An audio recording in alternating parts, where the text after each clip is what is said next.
This is Pulse 95. Pulse 95. It's the Morning Majlis. It's the Morning Majlis. Good morning and welcome on to the Morning Majlis. We are now going to be talking about the big developments when it comes to the world of real estate here in the emirate of Sharjah. Arada has now completed an handover. Begun the handover process for 355 new homes in 3 apartment blocks. That is 24 billion dirham Sharjah mega project Arada Jada. The completion of the final 3 buildings in the 7-building Areej apartments complex means that the Sharjah development has now handed over almost 900 units during the year 2021. And this building contains a range of studio, 1-bedroom and 2-bedroom apartment blocks with an exceptional range of facilities. And residents moving into the Areej apartments will also benefit from the contemporary design, easy access to Madarat Al Jada, which remains and continues to be the popular family entertainment hub that opened in February 2020. Yes, and according to the Chief Executive Officer of Arada, Ahmed Al-Khushaybi, he did say that we are grateful for the patience and trust of buyers in the Areej apartments buildings as they prepare to move into their new homes. So in this landmark year for Al Jada, he said we are making good progress on our target of handing over 2,000 homes as this ambitious project steadily becomes Sharjah's most vibrant and progressive community as well. Now, the developer has also recently completed the first phase of Sharjah's newest school, Sabis International School at Al Jada, which welcomed its first students at the end of August in time for the 21-22 academic school year. Indeed, Rania, and further handovers are scheduled for the coming months. This includes the 4 luxury Misk apartment blocks and the Sarab Garden Villa community as well. The handover news follows Arada's first sales results, which saw the developer post an 85% increase in the value of property sold to 1.15 billion dirhams. This clearly shows the ongoing strength of the Sharjah real estate market at the moment. And recent independent research also conducted by the UAE property search engines Bayut and Dubizzle named Arada Community Madar as Sharjah's best performing off-plan project during the first 6 months of the year, closely followed by Nasij district at Al Jada. And a third Arada project, Nesma Residences, was named as the most popular community for renting and buying villas during the same period. And Al Jada is Sharjah's largest ever project. It's spread over a 24 million square foot area, a transformational destination for us here in the Emirate. It's got numerous residential districts, extensive retail, hospitality, entertainment, sports, and even a business park, all set within a walkable green urban master plan. A massive hangout spot for a lot of you who live here in the Emirate of Sharjah for a bit of a drive-by eatery experience, and certainly a great place to invest and even call home. And we will keep you posted about other real estate developments here in the Emirate. Stay with us on the Morning Majlis. We'll continue the discussions as well. We will now be shifting our focus to the big announcement at the federal level about mosques increasing capacity. What's going on? All of this will be discussed right here on the Morning Majlis. Pulse 95. The Morning Majlis, talking the stories that are shaping headlines. This is Pulse 95. Well, we had the weekly COVID-19 briefing, and mosques and places of worship in the country are now going to be allowed to accommodate more people under those new rules. Dr. Saif Al-Dhahri, spokesman for the National Emergency Crisis and Disaster Management Authority, said mosques will now be allowed to reduce the physical distance between worshippers from 2 meters to 1.5 meters. Al-Dhahri also said that up to 50 people can now attend funerals and mourning services. This is double the previous number if the death was not related to to COVID-19. Yes, meanwhile, he did say also a study carried out by the Ministry of Education found that the majority of parents, they want to see their children return to schools for in-person learning this year. So the study found that 73% of parents wish to see children return to their classrooms, while 27% prefer to continue with online or distance learning. So the briefing was told that there had been a threefold increase in face-to-face learning this year. According to Dr. Al-Zahri, he did say that this year we had an increase in the number of face-to-face learning where the percentage has reached more than 37%. That's in comparison with last year where it was only at 11%. It is also expected that these percentages, they will increase in the coming period with an increase in the number of vaccinated students as well. He said the latest statistics showed 36% of people had been vaccinated, and inoculations among education and support staff had reached almost 90%. Yeah, and this is, this new rule about increased capacity in mosques will come as good news for a lot of you who go over to the mosques on Friday prayers, and sometimes when you're a little bit late, man, oh man, you got to be outside in the heat. Now, with this rule, at least let's keep our fingers crossed, and based on our estimates, maybe 3 or 4 people more per row. So that's going to reduce the load outside the mosques, and hopefully more people will be able to get in. And the weather's cooling down, which is good news. But this is going to be great news for many people because, in the increasing capacity at mosques means that more people will feel comfortable to go over, and with the relaxed measures, it's certainly going to add more blessings to the surroundings. So this comes as good news. But let us know on the text lines 4215 how this impacts you. Is this going to make you a bit more lazy on Fridays, or is it going to make you more charged up and still go in early and find that perfect spot inside the mosque? But this is good news. Now, the distance between the worshippers has now been reduced by half a meter at the moment. Yeah, great to see the return to normalcy. And of course, Al-Zahri stressed that all of us still need to be responsible and do everything we can to preserve everyone's health and safety, even as the rules start to relax. Stay tuned to Pulse 95. We've got more discussions lined up on the program this morning. Up next, we're going to be talking about youth initiatives for mental health here in the Emirate of Sharjah. Here's On My Mind by Georgia Smith. This is Pulse 95. Pulse 95. It's the morning Majlis. It's the morning Majlis. We're gearing up for Expo 2020 Dubai that is scheduled for October 1st until the 31st of March. And in the build-up for that, we're in celebration of the Expo. We're going to see Iraqi superstar Kadhim Al-Sahir being the first musician to kickstart the Infinite Nights concert series at the Expo with a gig on October 15th. So we're going to see him on October 15th.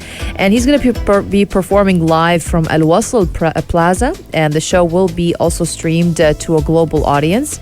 Commenting on his participation in such an event, Kadhim Al-Sahir did say that I'm excited to be back in front of an audience after a 2-year break. This is a wonderful opportunity to unite the world through music and song and celebrate our accomplishments. I'm very honored to be part of this incredible global event that will bring the world together, and I promise you it will be a great night. Yeah, and Al Wasl Plaza, described as the beating heart of the Expo event and home to the world's largest 360-degree projection surface, expect some state-of-the-art technology during this performance, so we really can't wait for that.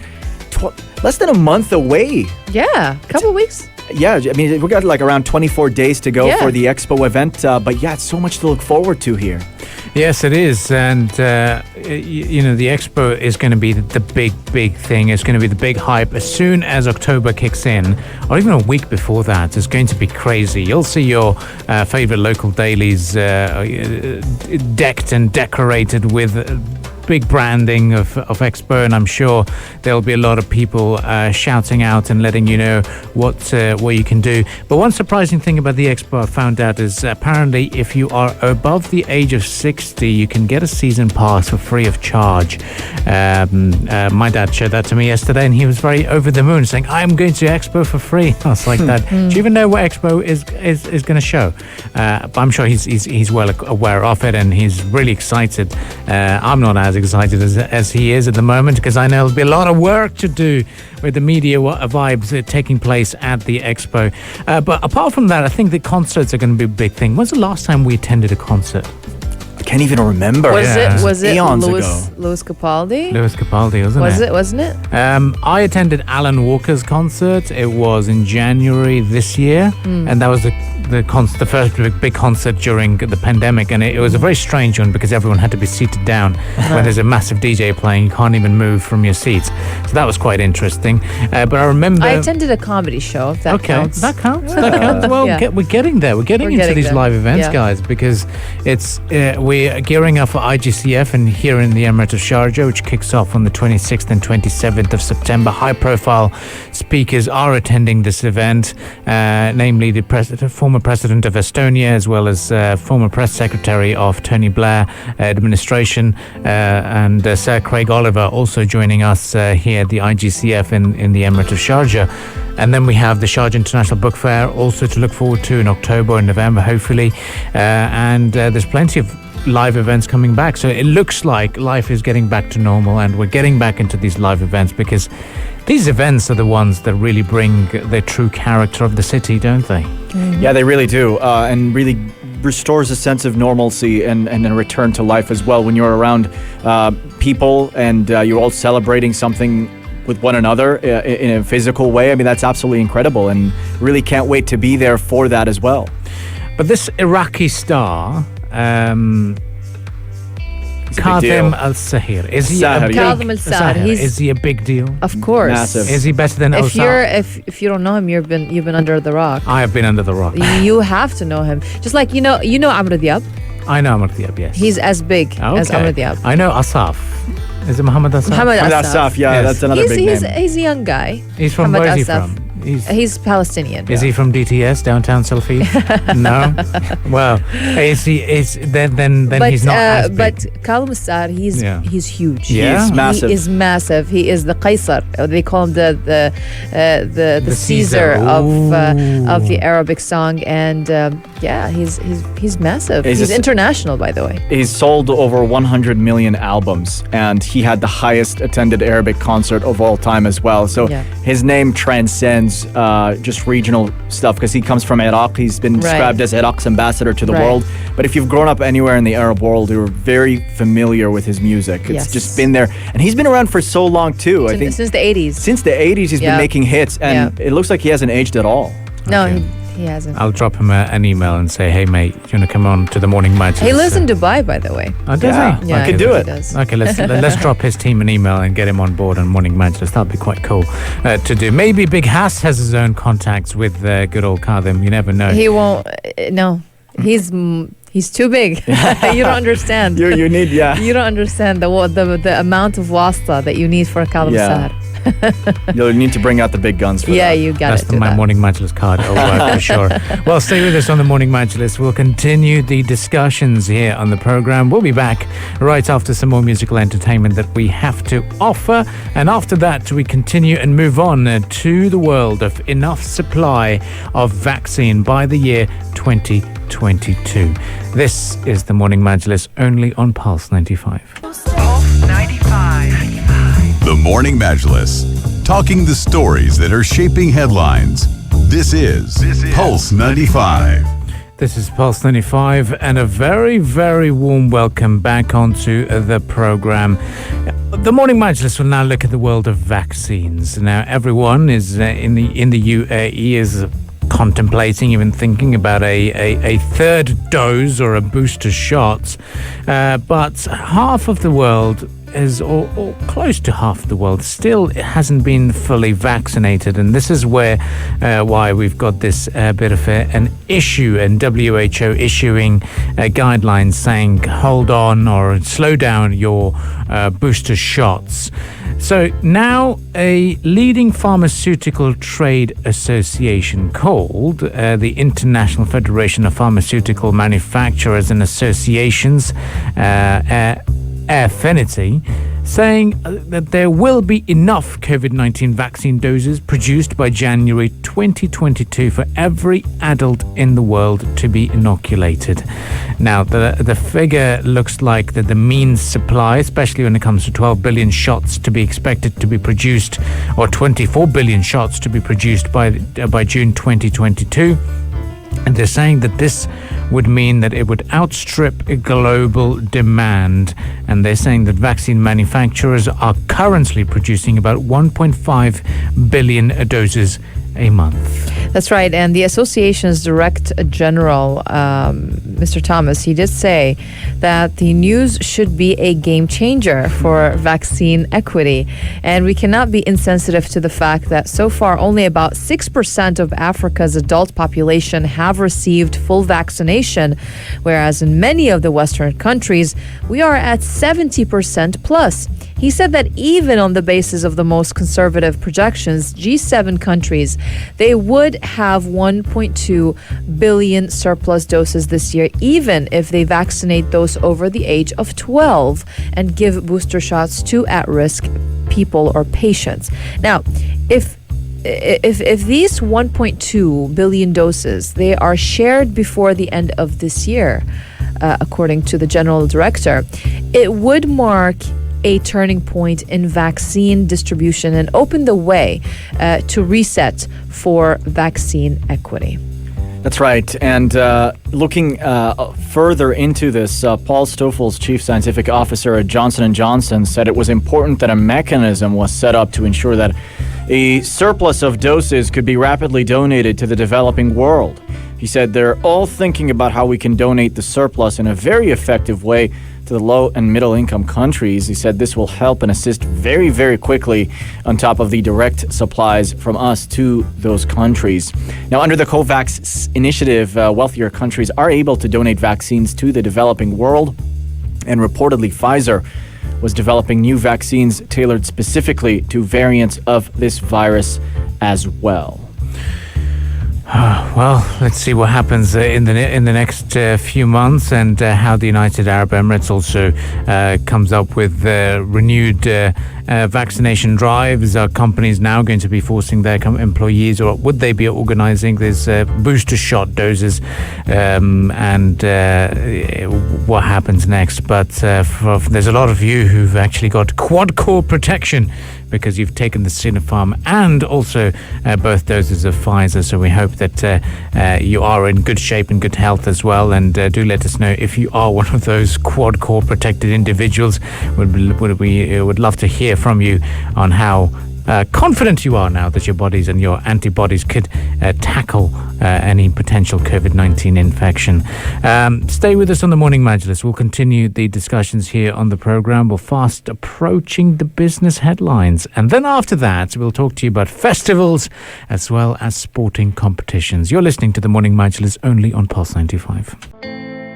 If you liked this episode of the Morning Majlis, drop a like and subscribe. 95. Be sure to follow us on Instagram for all our daily updates and top stories. Pulse.